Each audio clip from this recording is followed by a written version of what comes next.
다 같이 기도드리겠습니다. 사랑하는 하나님 아버지, 삼부 예배를 통하여 부족한 자의 지난 날을 되돌아보게 하시며 무심코 지나갔던 일들과 주님께 감사하지 못한 일들을 다시 한번 깨닫게 하시니 감사합니다. 늘 주님과 동행하는 저희 대성교회 성도들과 저가 되게 하여 주시며 이 예배를 받으시옵소서.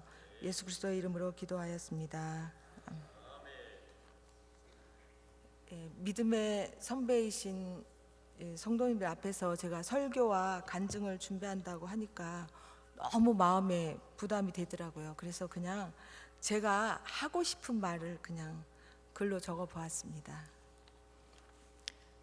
성경에는 많은 믿음의 사람들이 등장합니다. 노아, 또 이 본문 말처럼 아브라함, 모세. 그들은 우리가 따라갈 수 없을 것 같은 믿음을 소유한 자입니다. 그러나 그들이 처음부터 믿음의 사람들은 아니었습니다. 성경을 자세히 보면 그들은 사람과 하나님 앞에서 수없는 실수를 범했고 그 실수로 시련과 고통을 당했던 이야기가 많이 나옵니다. 그래서 오늘은 그 믿음의 사람들 중 아브라함을 살펴보고자 합니다. 하나님의 약속이 오랫동안 이루어지지 않자 아브라함의 가정에 일어난 시험에 관한 내용입니다. 아브라함이 하나님의 언약을 쫓아 가나안 땅에 거주한 지 10년이 지났습니다. 아브라함은 85세, 사레는 75세가 되었습니다. 하나님의 약속이 이루어지지 않자 사레가 여종을 통해 아들을 가질 계획을 아브라함에게 제안합니다. 2절의 말씀을 보면 내 여종에게 들어가라. 내가 혹 그로 말미암아 자녀를 얻을까 하노라. 아브라함은 하나님의 후사의 언약을 믿었습니다. 그리고 그 믿음을 갖고 있었으나 믿음을 성취시키는 방법에서 불신앙적 방법을 택했습니다. 믿음에는 믿음의 방법이 따라야 하는데 우리는 아브라함과 사레처럼 기도 응답이 더딜 때 우리의 생각이 하나님의 뜻인 것처럼 합리화시켜 행동에 옮깁니다. 그렇지 않습니까? 인내하지 못하는 우리의 모습입니다. 이로 인해 하갈이 등장합니다. 그 하갈로 인해 아브라함과 사라 사이에 불화가 찾아옵니다. 가정의 불화의 씨앗이 되었습니다. 4절에 하갈이 임신함에 그가 자기의 임신함을 알고 그의 여주인을 멸시한지라. 하갈이 교만해집니다. 또 5절에는 나의 받는 모욕을 당신이 받아야 옳다. 사라가 남편을 원망합니다.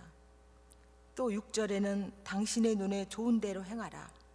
하갈이 다시 사라의 몸종으로 되돌아가는 겁니다. 또 7절에는 하갈이 사레 앞에서 도망하였더라. 사레가 하갈을 학대합니다. 사레의 계획은 우선은 성사되었으나 아브라함의 가정에 분란을 초래하였고 이스라엘과 아랍의 끝없는 유혈전을 일으키고 있습니다. 지금의 말로 표현하자면 모래알 가족이 된 것입니다. 그러나 광야로 도망간 하갈을 하나님은 염려하시고 그녀를 살펴 인도하십니다. 우리가 저지른 실수일지라도 그 문제 하나하나를 풀어주시고 위로하시고 인도해 주십니다. 우리는 연약하여 언제나 실수할 수밖에 없는 존재입니다. 우리 안에는 인내가 부족하여 사람과 하나님 앞에서 기다리지 못합니다. 고린도전서 13장 3절에 사랑은 오래 참고, 우리가 하나님에 대한 사랑의 증거는 하나님이 이루실 때까지 참는 것입니다. 우리의 기도 응답이 이루어지지 않는 것 중에 하나는 인내하지 못하여 하나님이 준비해 놓은 것들을 받지 못하는 것입니다. 그러나 이런 아브라함과 사레의 실수로 일어난 커다란 가정의 불화 속에서도 여호와 하나님이 아브라함의 가정을 하나하나 살피시는 것을 말씀 속에서 볼 수 있습니다. 7절에는 여호와의 사자가 나타납니다. 11절에는 아들을 낳으리니 그 이름을 이스마엘이라 하라. 이는 하나님께서 내 고통을 들으셨음이니라. 또 12절에는 그가 모든 형제와 대항해서 살리라. 왜 하나님께서 하갈을 염려하시고 그를 인도하셨을까요?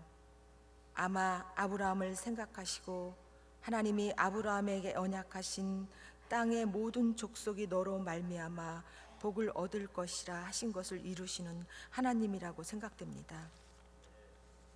제 인생도 되돌아보면 실수의 연속이었습니다. 그 당시는 매우 힘들었고 절망스러운 시간들이었지만 주님의 인도하심으로 모든 것을 헤쳐나갈 수 있었습니다.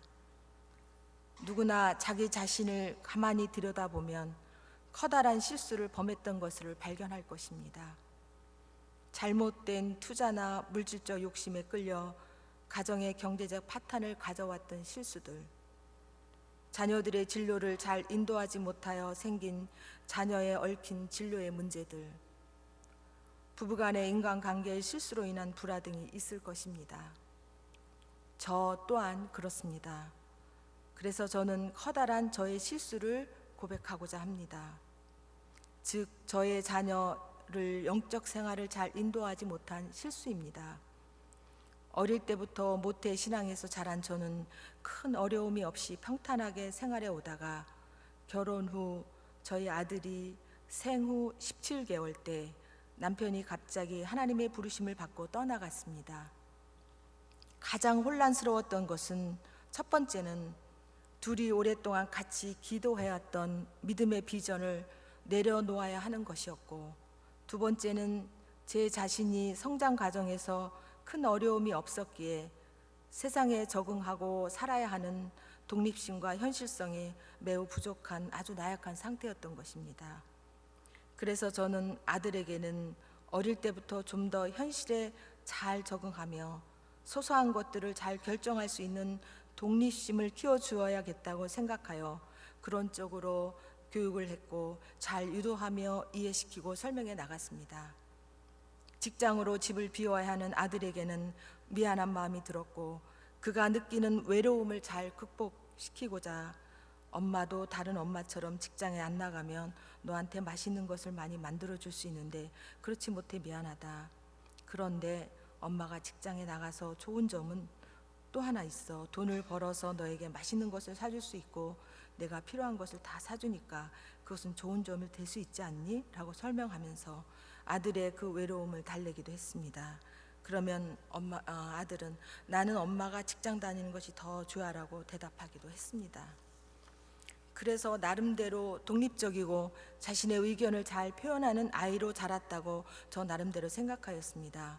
또한 담임선생님과 상담을 하면 개성이 강하고 독립성이 강하다고 하였습니다.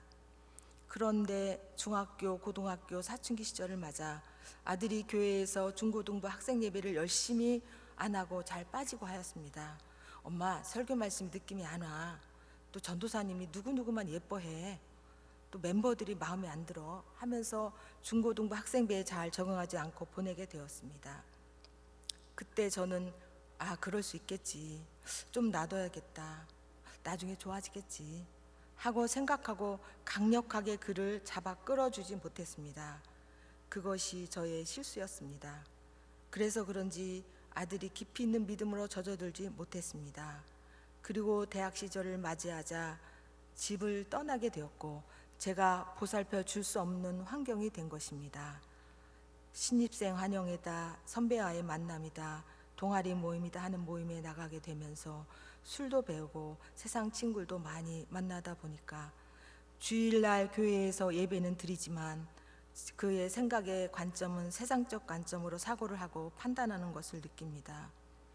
그리고 어느 날인가 서울 그가 자취방을 하는 곳에 가보았더니 창가에 많은 맥주 캔으로 장식이 되어서 저게 뭐니 하고 물으니 이 맥주 캔이 너무 좋아 보여서 전 세계의 맥주 캔을 수집하고 있는 중이에요 하고 저한테 얘기해서 저는 그때 너무 충격을 받았습니다.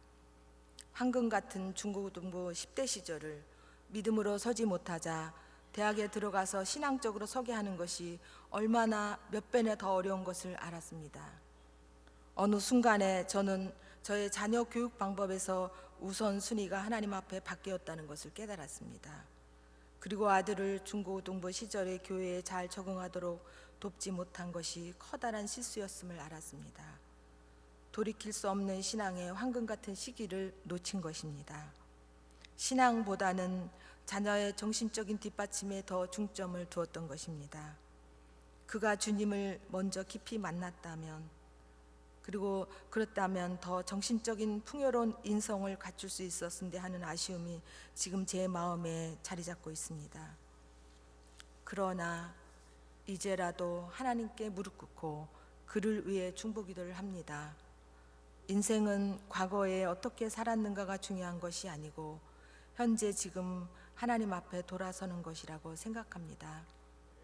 나의 실수로 경제적 파탄이 오고 불화가 생기고 장래의 방향이 꼬여 하나님께 나올 수밖에 없다면, 그래서 하나님의 임재하심과 손길을 체험한다면 그것은 우리에게 큰 축복일 것입니다. 아들로 인해 저는 제가 주님 안에서 어떻게 변하게 되었나 하고 되새겨 보았습니다. 저 역시 모태 신앙이었지만 무늬만 크리스찬이었지 실제적 믿음이 없었습니다. 끊임없는 어머니의 중보 기도의 힘으로 믿음 위에 서게 되었다는 것을 알게 되었습니다. 그리고 자녀를 믿음 안에 잘 세워놓으신 장로님 또 권사님 성도님들을 보면 정말 존경스럽고 예사롭게 보이지 않습니다. 제 자신의 인생을 되돌아보면 주님이 아니면 저도 지금의 제 모습을 가질 수 없었다고 봅니다. 제 아들도 주님을 깊이 만난다면 그 인생이 탐욕의 이 땅에서 자신을 절제할 수 있고 무한한 경쟁 21세기에 자신의 인생을 하나님 앞에 똑바로 설계하고 낭비하지 않을 것이라고 확신합니다. 저희 아들에 대한 기도 제목은 주님을 깊이 만나는 것이고 주님의 제자의 삶을 사는 것이고 또 더 나아가 세상을 향해 중보 기도하는 자로 서게 하는 것입니다. 우리는 주님 앞에 나의 생각, 나의 경험, 나의 책임, 나의 실수를 내려놓을 때 우리의 삶의 방향을 하나님 앞에 똑바로 맞출 수 있으며 그것이 진정한 주님의 부르심에 응답하는 것이라고 생각합니다. 아브라함과 사라의 커다란 실수 속에서도 여호와 하나님이 세밀하게 아브라함의 가정을 살피셨고 약속하신 대로 믿음의 조상 아브라함을 세우신 것처럼 불완전한 저의 믿음과 자녀에 대한 훈육의 실수를 하나님께서 잘 살펴주시고 저의 자녀를 믿음으로 세워주시라 믿습니다. 들어주셔서 감사합니다.